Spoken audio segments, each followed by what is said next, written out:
नमस्कार. मनाचे श्लोक आज 83 ते 90 आपण बघणार आहोत. जेणे जाळीला कामतो राम ध्यातो, उमेसी अति आदरे गुण गातो. बहु ज्ञान वैराग्य सामर्थ्य जेथे, परी अंतरी नाम विश्वास तेथे. स्वामीजी म्हणायचे, आणि बऱ्याचशा तुम्ही साधू संतांचं ऐकून बघा की आपण गरजेपुरता काम म्हणजे आपल्या आवश्यक वस्तू खाणं पिणं जे काय सगळं काही आहे फक्त गरजेपुरता करतोय की अति करतोय. म्हणजे असं एखादा मुलगा असतो की त्याला छोटंसं बाळ आहे, त्याला रोज समजा बिस्किट खायची सवय लावली किंवा चॉकलेट किंवा श्रीखंड किंवा रसगुल्ले गुलाबजाम वगैरे जसे असतात खायची सवय लागली आणि त्याला सांगितलं की 7 दिवसात तू खाऊ नको, आणि मग त्याला अचानक दिलं तर तो एकदम हावरटसारखं खायला लागतो. तसं आपण हावरटसारखं जीवन जगतो आहोत की आवश्यकतेपुरता जीवन जगतो आहे, हे खूप आवश्यक आहे. आणि आवश्यकतेपुरताच आपण सगळ्या गोष्टी केल्या, जेवण खाणं पिणं सगळं काही, तर आपल्या मनात सतत राम राहू शकतो. आणि उमेसी अति आदरे गुण गातो, आणि त्या शक्तीची आपण उपासना करू शकतो. बहुज्ञान वैराग्य सामर्थ्य जेथे, परी अंतरी नाम विश्वास तेथे. की जसं शंकरांचं आहे की ते सतत भगवंताचं नाम घेत असतात आणि त्यांचे जो ध्यान आहे, वैराग्य आहे, सामर्थ्य पण आहे, आणि त्यांच्या जो नामावर विश्वास पण आहे. ठीक आहे. इथे खूप विद्यार्थी आहेत, तर त्यांना मी सांगितलं थोडा आवाज कमी ठेवा, बातम्या बघत होते ते. ठीक आहे. तर भगवान शिवांजवळ ज्ञान आहे, आत्मज्ञान आहे, वैराग्य आहे, सामर्थ्य पण आहे, आणि त्यांच्याजवळ रामनामाचा विश्वास पण आहे. आणि आपण कित्येकदा बघितलेलं आहे की प्रभू रामचंद्रांच्या जन्माच्या अगोदरही भगवान शिव रामनाम घ्यायचे असं त्यांनी प्रत्यक्ष म्हटलेलं आहे. आपण तुम्ही बघा, म्हणजे कित्येक ठिकाणी कित्येक पुराणात ते आलेलं आहे त्यांचं वक्तव्य.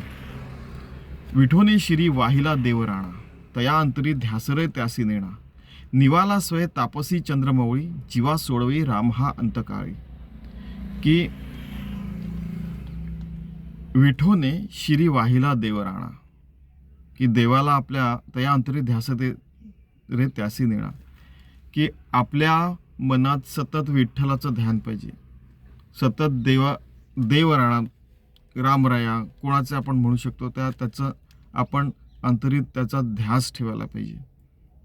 आणि शंकरांचं पुन्हा चंद्रमौळी, की त्यांनी तपश्चर्या करून रामाचं सतत नाम घेऊन स्वतःला त्यांनी त्यांचा, खरं तर ते स्वतः शिव, त्यांचा जो जीव आहे तो शिवाशी एकरूप करून घेतलेला आहे. म्हणजे किती सुंदर एक प्रकारे हे आहे बघा. जीवा सोडवे राम हा अंतकाळी काळी. की जीवाचा अंत केव्हा होतो, की आपण माणूस मेल्यावर मुक्ती मिळते तसं नाही, ती गोष्ट वेगळी आहे. समजा ठीक आहे, आपण ते पण एक्सेप्ट केलं तरी जीवा सोडवी राम हा अंतकाळी, म्हणजे की जीवाचा अंत केव्हा होतो, की तो परमात्म्यात मिसळून गेला. समजा एकदा कोणीतरी म्हटलं की विरघळू नाही शकत का? हो, विरघळू शकतो.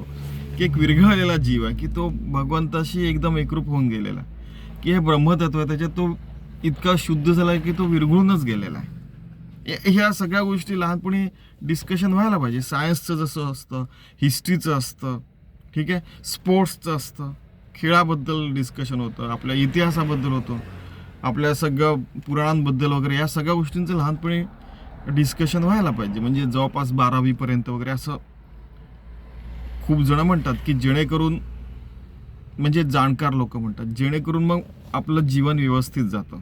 ठीक आहे. जीवा सोडवी राम हा अंतकाळी. खरोखर आपल्या देहामधून जीव सोडतानाही आपल्याला देव मदत करतो, आणि जेव्हा आपला जीव परमात्माशी एकरूप होतो तेव्हा पण देव मदत करतो. कारण की म्हणजे योगी म्हणजे काय, युजी युंजती योगा, आपला जीव परमात्म्यात विलीन होणे. देह बुद्ध्यात उदासम, जीव बुद्ध्यात वदंश, आत्मबुद्ध्यात मयवहम. अशा कित्येक गोष्टी आहेत. म्हणजे आपण म्हणजे आता लहानपणापासून समजा मी 50 वर्षांपासून गोष्टी ऐकतोय, रोज समजा एक दोन गोष्टी जरी ऐकल्या तरी किती झाल्या त्या, आहे की नाही? की वर्षाच्या आपण तसे कॅल्क्युलेशन समजा केले 365 गुणिले 2 किती होतात वगैरे वगैरे, आणि 50 वर्षे वगैरे वगैरे, ते सगळ्या गोष्टी. तर आपण आजपर्यंत हजारो गोष्टी ऐकलेल्या आहेत चांगल्यावाल्या, आणि वाईट गोष्टी ऐकून त्याच्यातनं त्याचे वाईट संस्कार कसे घ्यायचे नाही, वाईट गोष्टी कशा दूर ठेवायच्या ना, आपण आपल्या मार्गावर कसं चालायचं ते पण आपण बघत असतो.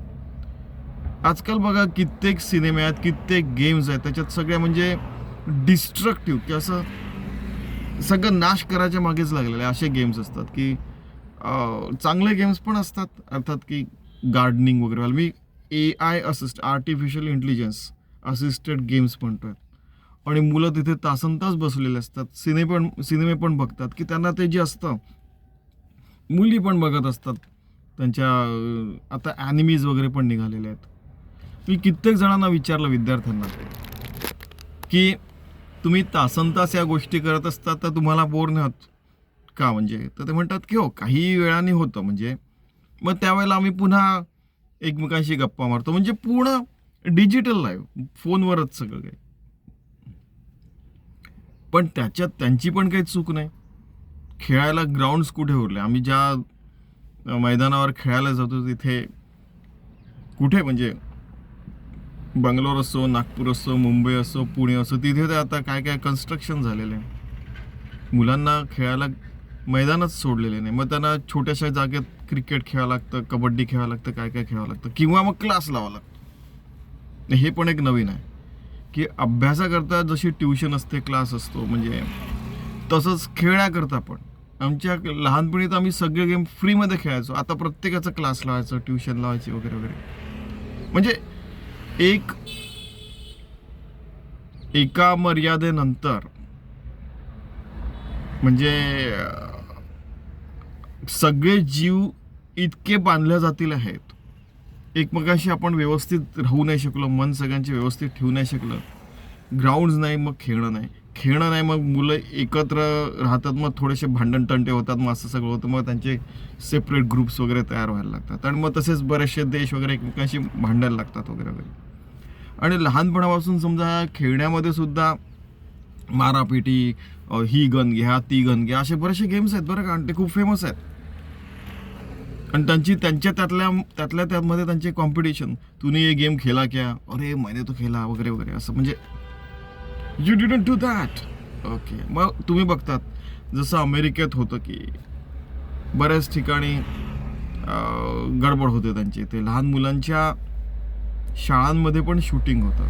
ठीक आहे, आपल्या इथे गन्सच अवेलेबल नाही, बंदुकीच अवेलेबल नाही. तर त्यामुळे एक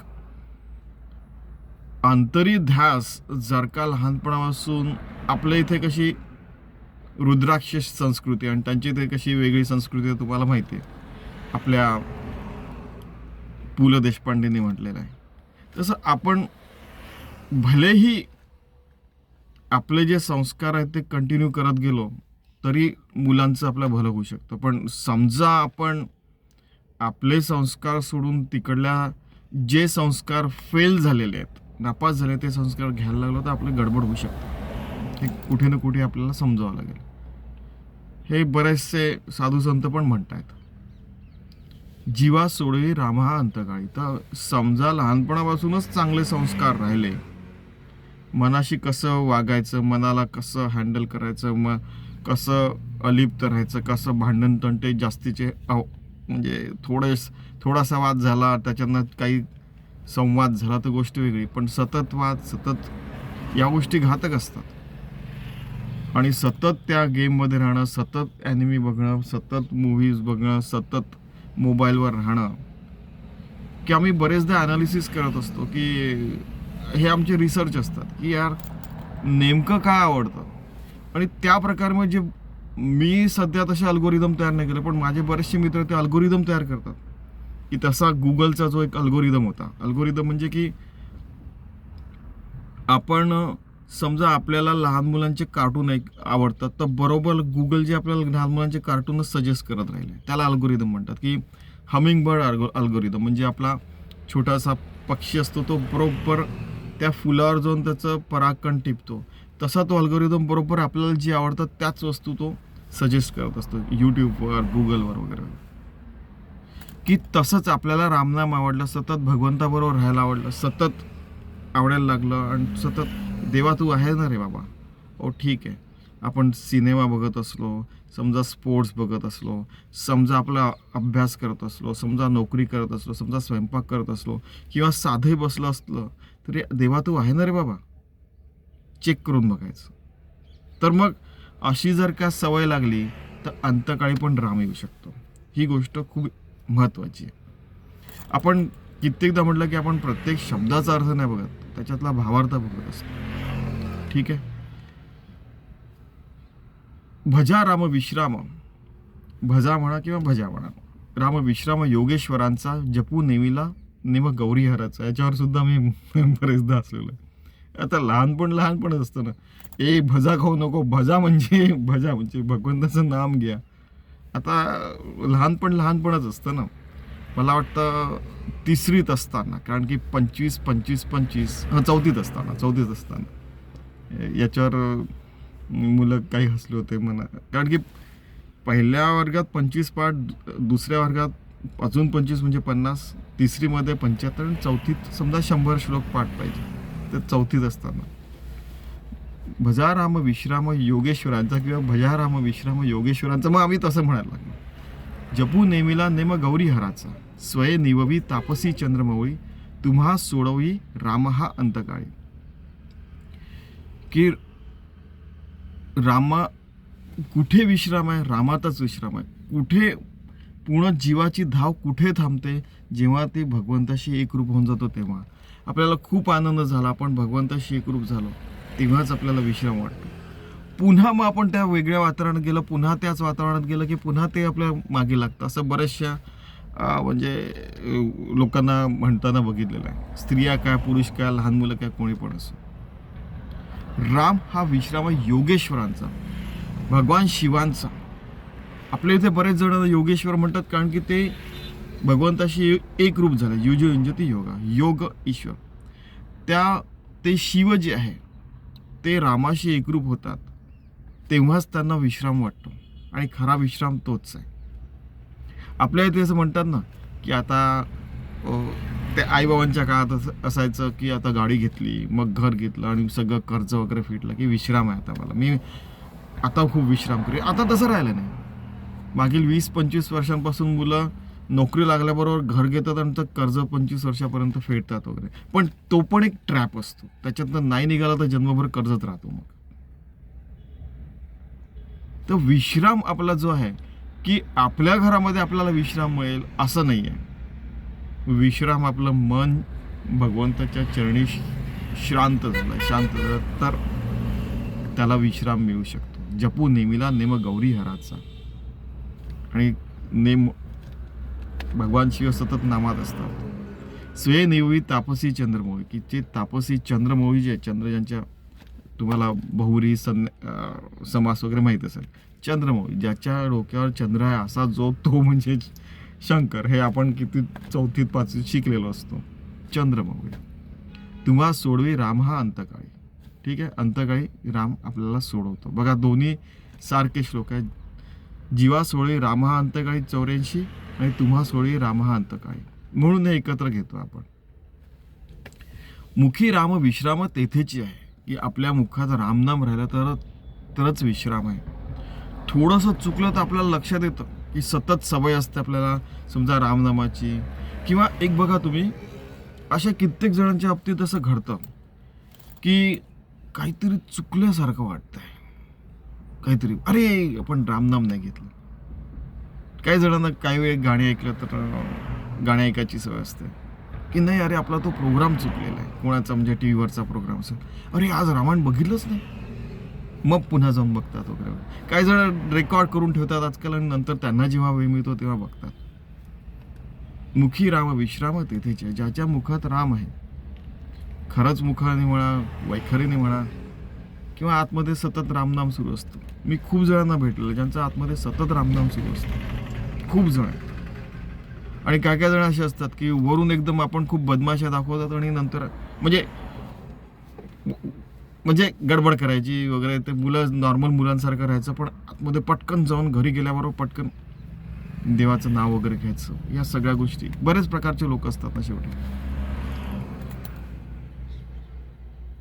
मुखी राम विश्राम तेथेची आहे, की भगवंताजवळच विश्राम आहे. सदानंद आनंद सेवनी आहे, की जो सतत आनंदात राहू शकतो, आनंद सेवन करतोय. तया विण तो क्षीण संदेहकारी, की भगवंताच्या जवळच विश्राम आहे. नाहीतर कळेल की पूर्ण क्षीणच आहे. या जीवनामध्ये बघा ना, सतत आपल्याला नाव ठेवणारे लोक असतात, सतत चुका करणारे लोक असतात, काढणारे आणि करणारे, आणि आपल्यावर ढकलणारे लोकही असतात. त्यानंतर ऑफिसमध्ये केलं तरी म्हणजे असे जवळपास 99% लोक आहेत की ज्यांना ऑफिसमध्ये जायला वगैरे वगैरे आवडत नाही. असा म्हणजे एका सर्वे केला होता. अमेरिकेत काय, आपल्या भारतात काय, खूप ठिकाणी झालेले आहेत सगळं, की ऑफिसमध्ये जायलाच नाही आवडत लोकांना. काय तेच काम वगैरे वगैरे. बायकांना पण रोज स्वयंपाक करून कंटाळा येतो बरेचदा. क्षीण म्हणजे काय होतं की मनाचं क्षीण होऊन जातं. भगवंताजवळ नाम सतत नसेल, भगवंताचं कार्य समजून आपण नाही केलं, आणि त्यामुळे मग संदेह निर्माण होतो, क्षीण निर्माण होतं. मनाला संदेह आला, क्षीण होणारच तिथे. मन जर का फालतू ठिकाणी लावलं तर क्षीण होणारच. आपल्याला आवडतं ते काम आपण नाही केलं तर आपल्याला क्षीण होतो. त्यामुळे आपल्या ज्या आवडीनिवडी आहेत त्या भगवंताला समर्पित का नाही करायचं. निज धाम हे राम शोका अपहारी, की भगवंताचं नाम जे आहे तेच खरं तर एक निजधाम आहे, आणि त्या नामातच आपला शोक आणि संताप हरून जाऊ शकतो. म्हणजे सतत रामनाम राहिलं तरीही मुक्ती आहे, नामाशी एकरूप राहिलं तरी मुक्ती आहे, योग येऊन भगवंताशी एकरूप राहिलं तरी मुक्ती आहे. आणि नंतर जेव्हा आपला देहांत झाल्यानंतर आपल्याला हे देतात, आणि मग ते त्यावेळेला ती मुक्ती असते. म्हणजे एक नित्यमुक्तता रोजची जी आहे, प्रत्येक क्षणाची, ती आहे. आणि सगळ्यात शेवटी पण मुक्ती आहेच. जो तह हयात मुक्ती भोगू शकतो त्यांना काय म्हणायचं. योगी भक्त, काय विभक्त नसावे तरीच भक्त म्हणाले. त्याचा शोक तर गेलेलाच राहिला. भलेही म्हणजे माणूस म्हणून आपल्याला काही काळ शोक राहतो. समजा कोणी गेलं, काही झालं, काही दुःखाची बातमी ऐकली, काही गडबड झाली जीवनामध्ये, तर होतं सगळं. त्यातून राम आपल्याला काढू शकतो. तर आपल्याला की ठीक आहे बाबा, नोकरी गेली, ठीक आहे, तरी आपलं जीवन चालू शकतं आणि चालवेल. म्हणजे आम्ही काय कुणाचे खातो तो राम आम्हाला देतो, असं तुकाराम महाराज म्हणायचे. त्यांचे किती हाल केले हो लोकांनी. ज्ञानेश्वरांनाही नाही सोडलं, तुकारामांनाही नाही सोडलं, कुणालाच नाही सोडलं. श्रीकृष्णाला नाही सोडलं, रामाला नाही सोडलं, परशुरामांनाहीच नाही सोडलं. तुम्ही बघा, म्हणजे असं काहीतरी एक विचित्र चक्र आहे. त्यामुळे इथे पुनरपी जन्म पुनरपी मरणम नकोच रे बाबा. हे तोंडातनं निघतात का बरं शंकराचार्यांच्या? त्यांच्या मुखातून हे शब्द का निघतात की नको बाबा पुढला जन्म? मग ते गोरा कुंभार असो, सावता माळी असो, की ज्ञानेश्वर महाराज असो, मुंगी निघाली आकाशी, भेदोनी गेली गगनाशी, मुक्ताई असो, कोणी असो, अवतारी पुरुषांपासून साध्या लोकांपर्यंत सगळ्यांचे इथे हाल झालेले. ऐसा कौन है की जिसने यहाँ पे सुख दुःख झेला नाही आहे. सगळ्यांनी. त्या सगळ्यांचं शोकापारी, त्यांचा शोक दूर करता जर का आपण रामनामात राहिलो आणि त्यालाच समर्पित आपण प्रत्येक हृदयाचे ठोके, प्रत्येक श्वास त्याला समर्पित करून आपण जगलो तर. मुखी रामत्या कामा बाधू शकेना, गुणे इष्ट धारिष्ट त्याचे चुकेना, हरिभक्त तो शक्त कामास भारी, जगी धन्य तो मारुती ब्रह्मचारी. ज्याच्या मुखात राम आहे त्याचे गुण आणि धारिष्ट आणि त्याचे इष्ट सुद्धा राम आहे. त्याला अनावश्यक गोष्टी म्हणजे काम म्हणजे अनावश्यक गोष्टी बाधूच शकत नाही. हरिभक्त तो शक्त कामास भारी, की आपण हरिभक्त असलो तर अनावश्यक ज्या गोष्टी आपल्या जीवनातल्या त्या आपल्याला भारी पडत नाही. आपलं रामनाम त्यांना भारी पडतं. जगी धन्य तो मारुती ब्रह्मचारी. असे मारुती राया जे आहे ते ब्रह्मचारी आहेत, ब्रह्माचं आचरण करणार, ते अमर आहे म्हणतात ना, आहे की नाही. तर त्या मारुतीचं आपण एकदा दर्शन घेऊन बघावं. हे मारुती राय बघ बाबा, तूच आम्हाला शिकवलं आहे, देहबुद्ध्या तू दासोम, जीवबुद्ध्या तू दंश, आत्मबुद्ध्या तू मेव्हाम. आणि ते तू अनुभवलं पण आहेस, तोच अनुभव आम्हाला पण दे भगवंता. कित्येक जणांना मारुतीचं दर्शन झालेलं आहे. ठीक आहे, म्हणजे समजा मलाही झालं असेल तर अशा कित्येक जण आहेत त्यांना मारुतीचं दर्शन झालं. मी तुम्हाला खूप जण दाखवू शकतो. एक मावशी होत्या, त्यांना रामाचं दर्शन झालं होतं. आमच्या इथे एक आजोबा यायचे, त्यांना परशुरामांचं दर्शन झालं होतं. आमच्या इथे अजून असं म्हणतात की समजा गोकुळात गेलं समजा किंवा वृंदावनला गेलं तर श्रीकृष्ण त्यांना कोणत्या ना कोणत्या रूपात तरी दर्शन देतं. मला पण झालं आहे. आणि मी तिथे नोकरीला होतो त्यावेळेला, पॅन्डेमिकच्या वेळेला, महामारीच्या वेळेला. तर रविवारच्या दिवशी मी गेलो होतो तिथे.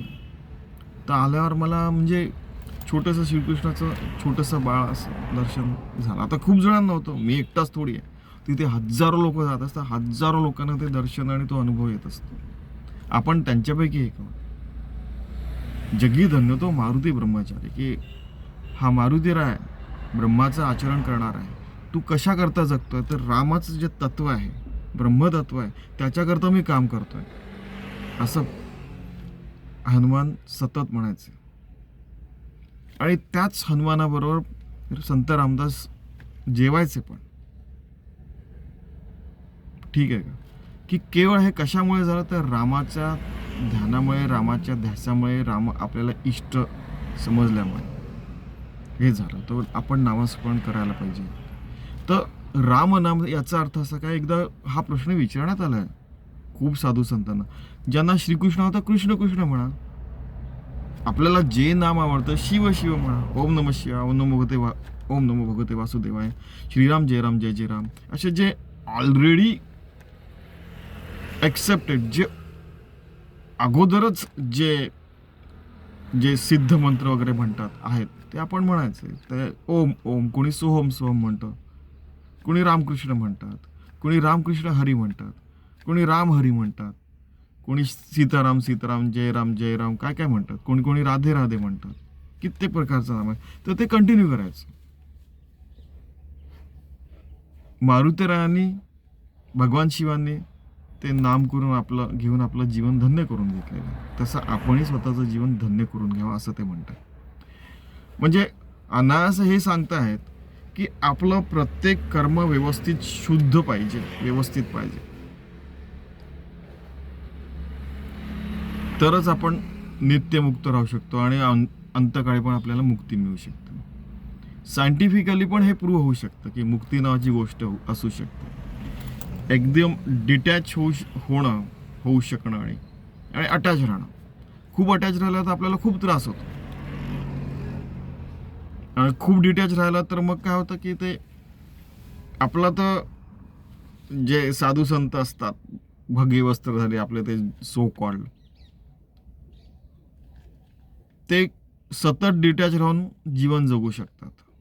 आपल्याला बॅलन्स करून सगळं करून तरीही आपण डिटॅच राहून आपण जीवन जगू शकतो. असं कित्येक साधू संतांचा संसारातला पण अनुभव आहे. तुम्ही बघा की आपल्या इथे 80 ते 90% असे संप्रदाय आहेत की जे गृहस्थाश्रमी लोकांना म्हणजे फेवरेबल आहेत. आपल्या इथे आहे संन्यासाश्रम वगैरे वगैरे, त्या सगळ्या गोष्टी आहेत, पण लक्षात ठेवायचं.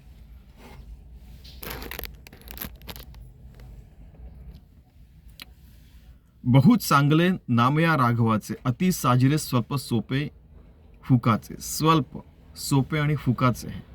करी मूळ निर्मूळ घेता भवाचे, जीवा मानवा ह्याची कैवल्य साचे. की या रामाचं नाव खूपच चांगलं आहे, अत्यंत साजरं आहे. राम छोटासा शब्द आहे आणि फुकट आहे. ते आपल्याला जाऊन कुठे दान दक्षिणा करायची गरज नाही, फुकट आहे एकदम. आणि फावल्या वेळातही घेऊ शकतो आणि काम करत असतानाही घेऊ शकतो आणि सतत त्या रामनामातही राहू शकतो. एकदा घेतलं तरी चांगलं आणि सगळे कर्म सकाळी रामनाम घेऊन सगळे कर्म शुद्ध करून पुन्हा संध्याकाळून देवाला समर्पित करणं, झोपताना रामनाम घेऊन झोपलं तरी पण एक पुरे. आपण त्या शेतकऱ्याची गोष्ट बघितलेली. पण आपलं कर्म शुद्ध पाहिजे, विचार शुद्ध पाहिजे आणि सगळं व्यवस्थित पाहिजे.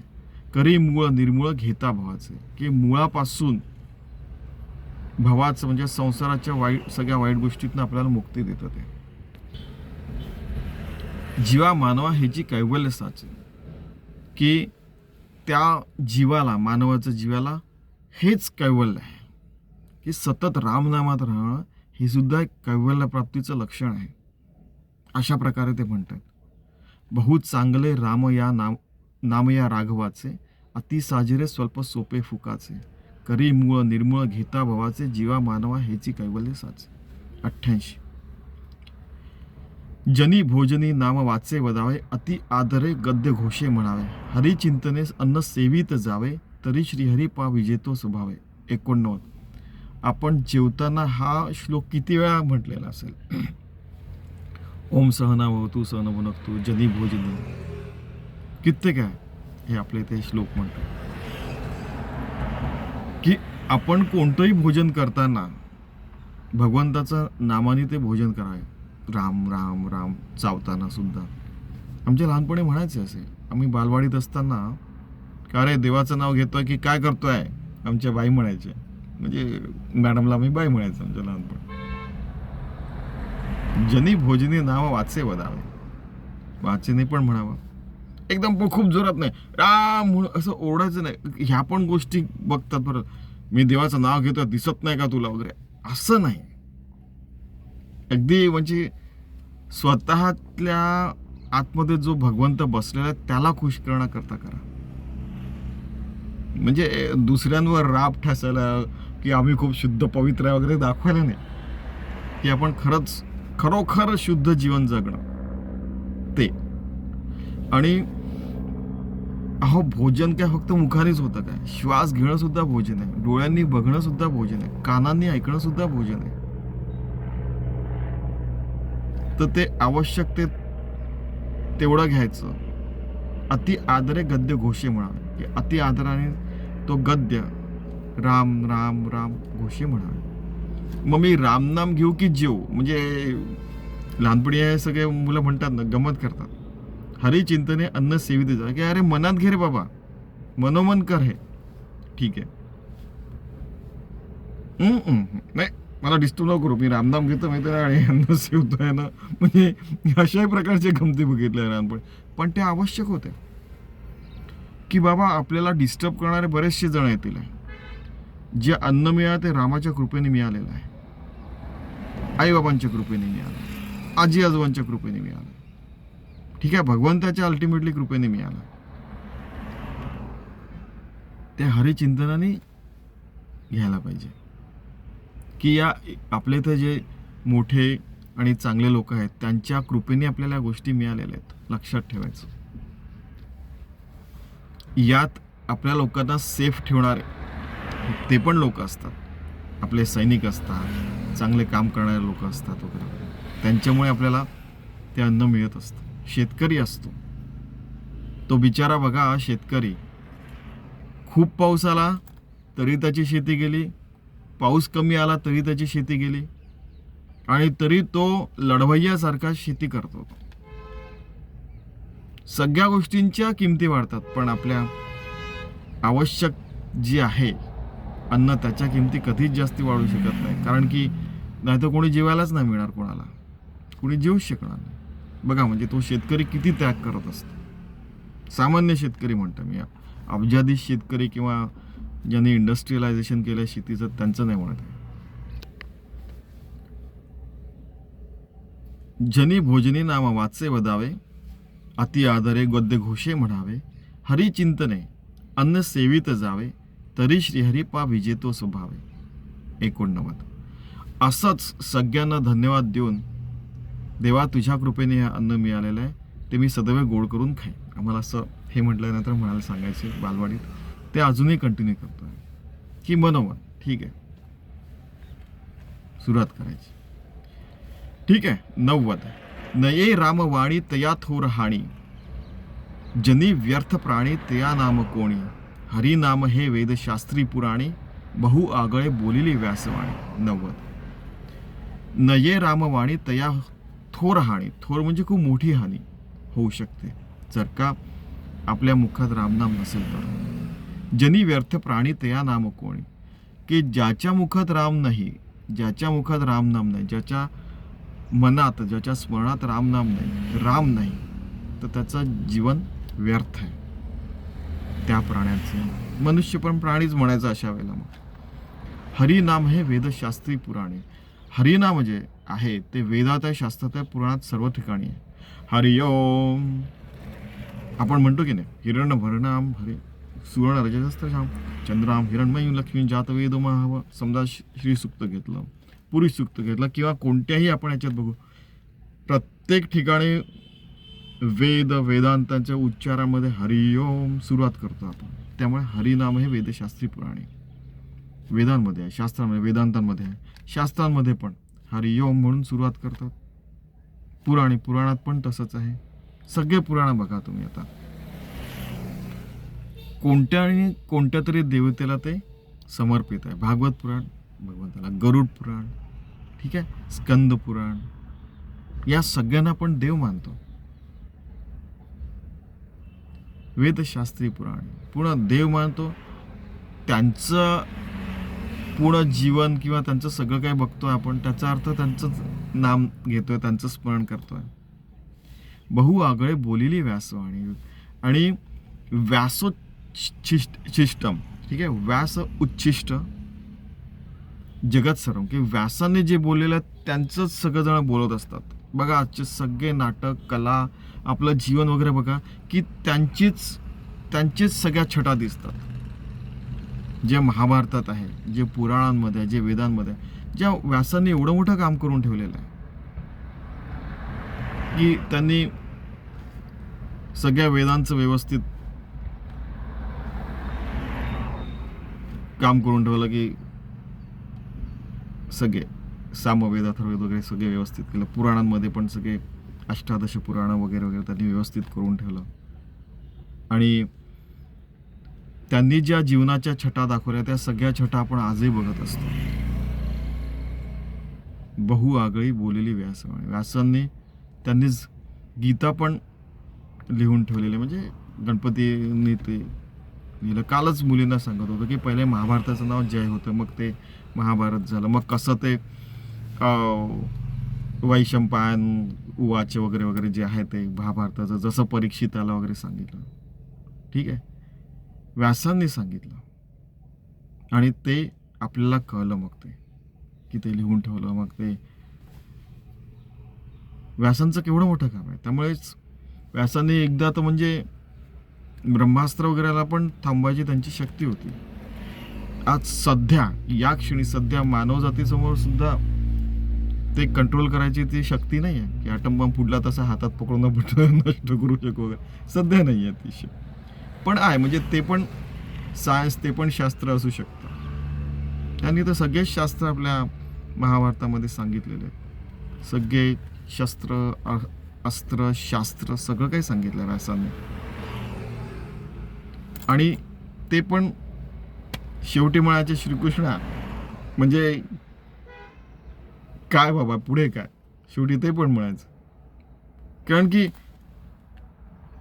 त्यांनी समजा असं लिहिलं की आता हे असं होणार, पण श्रीकृष्ण अशी शक्ती आहे की ते पलटून लावू शकतात, की ते काय पण करू शकतात.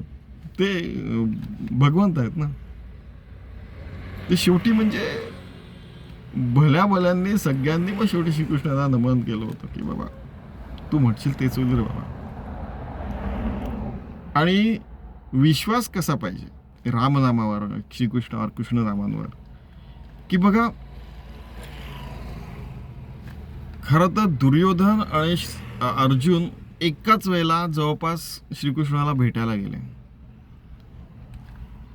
अर्जुनाने श्रीकृष्णाला म्हटलं की तूच मला पाहिजे, आणि दुर्योधनाने एक अक्षौहिणी सेना मागितली, कारण की त्याचा श्रीकृष्णावर, त्याच्या नामावर विश्वास होता. दिवस रात्र तो श्रीकृष्णाचं नाम घ्यायचा, कृष्ण कृष्ण जय कृष्ण कृष्ण.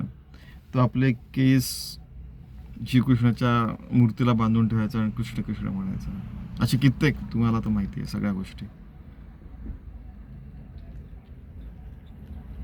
बघा म्हणजे व्यासांनी हे सगळं लिहून ठेवलं, भागवत पुराण पासून सगळे पुराण, वेदशास्त्र वगैरे आणि महाभारत, तेव्हा आपल्याला हे कळलं.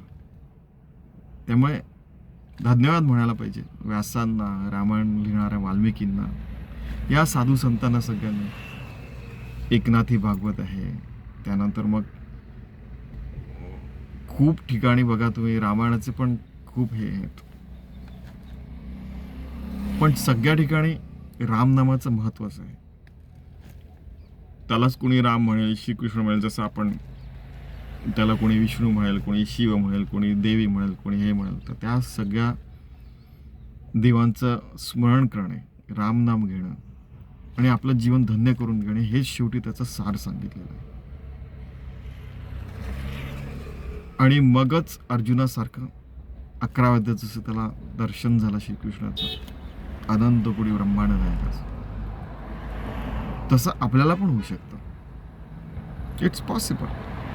मला सर्वत्र समजा देव दिसतोय की हा, लोक म्हणतात की तुझा ब्रेन वॉश झालाय म्हणून दिसतो, आणि जो ॲथिस्ट असतो त्याचा पण ब्रेन वॉश झालाय म्हणून त्याला तो नास्तिक आहे, आणि तुझा ब्रेन वॉश झालाय म्हणून तू आस्तिक आहे. ठीक आहे, त्याच्यावर विचार करून बघायचा आणि समजायचं की अरे हे असं असं आहे. ठीक आहे, ज्या गोष्टींनी याच्यावर श्रीकृष्णाने पण उत्तर दिलेलं आहे तेच सगळ्यात बेस्ट उत्तर आहे. आपण कोण? श्रीकृष्णाचं उत्तर बेस्ट आहे ना. एकदा नारदांनी त्यांना म्हटलं की नारद श्रीकृष्णाकडे गेले, तेव्हा श्रीकृष्ण विष्णूचं, रामाचं, शिवांचं अशा मूर्त्या होत्या, त्यांची पूजा करत बसले होते. आणि शेवटी नारदांची पण पूजा केली त्यांनी, नारदांची पण मूर्ती होती. सगळी पूजा वगैरे संपल्यावर नारदांनी असं केलं. स्वामीजी खूप सुंदर सांगतात त्या गोष्टी सांगायच्या. आता खूप जण माझे सद्गुरू समजा, तर लगेच त्यांची पूजा संपल्यावर श्रीकृष्णाने मागे वळून बघितलं. अरे नारद, त्यांना प्रणाम केला त्यांनी, श्रीकृष्णाने, त्यांनी पण त्यांना प्रणाम केला. त्यांनी विचारलं की तुम्ही पूजा कशाला करता, तुम्ही नाम कशाला घेता, तुम्ही ध्यानाला कशाला बसता, तुम्ही स्वतःच तर परमात्मा स्वरूप आहात. त्यावर त्यांनी उत्तर दिलं की नाहीपेक्षा आहे चांगलं ना, की मी जसा वागीन, बोलीन, करीन तसेच इतर लोक पण वागतील, बोलतील ना, चालतील ना. आधीच तुम्ही बघा की त्यावेळेला एक नकली श्रीकृष्ण पण होता, म्हणजे एक नकली वासुदेव नावाचा पण व्यक्ती होता, आणि तो सांगायचा मी श्रीकृष्ण आहे वगैरे वगैरे वगैरे. तर त्यामुळे श्रीकृष्णाने म्हटलं की बाबा मी जसा वागेन, बोलीन, चालेल तसेच इतर जण पण वागणार आहेत, बोलणार आहेत, चालणार आहेत. तर मी जर का पूजा केली, मी जर का ध्यानाला बसलो, माझे 24 तास अगदी आखीव रेखीवपणे व्यवस्थित जगलो, माझं शेड्यूल बरोबर ठेवलं. आजकालचे मुलं शेड्यूल म्हणतात, this is my schedule, I do this at this time at this time. तर तसं माझं शेड्यूल बरोबर राहिलं तर मला तो फायदा आहेच, पण लोक मला बघून आदर्श समजतात, त्यांना पण त्याचा फायदा होईल. तर त्यामुळे श्रीकृष्णाने आधीच उत्तर देऊन ठेवलेलं आहे की आहे अस्तित्व भगवंताचं मानणं, त्याचं नाम घेणं, त्याच्या स्मरणात राहणं, त्याला सतत सर्वत्र बघणं, किंवा त्यांनी तुम्हाला सतत दर्शन देणं, त्यामुळे त्या भावात तुम्ही एकरूप राहणं, ही त्याचीच देणगी आहे, आपलं काहीच नसतं ते. त्यामुळे श्रीकृष्णाने ऑलरेडी हे म्हणून ठेवलेलं आहे. त्यामुळे आपण भगवंताचं अस्तित्व तर मानायचंच, त्याचं अस्तित्व तर आपण अनुभवायचंच, त्याच्या नामात पण राहायला पाहिजे, आणि तरच आपला जन्म व्यर्थ जाणार नाही, आपली हानी होणार नाही, आणि सतत रामनाम आपल्या मुखात राहिलं आणि आपलं जीवन धन्य होऊन जाईल. असं समर्थ रामदास म्हणतात. असं आपण जीवन जगायचा प्रयत्न करूया की जेणेकरून आपल्याला जीवन धन्य होतं असं प्रत्यक्षाने जाणवायला पण पाहिजे. चला आपण तसं जीवन जगूया. धन्यवाद.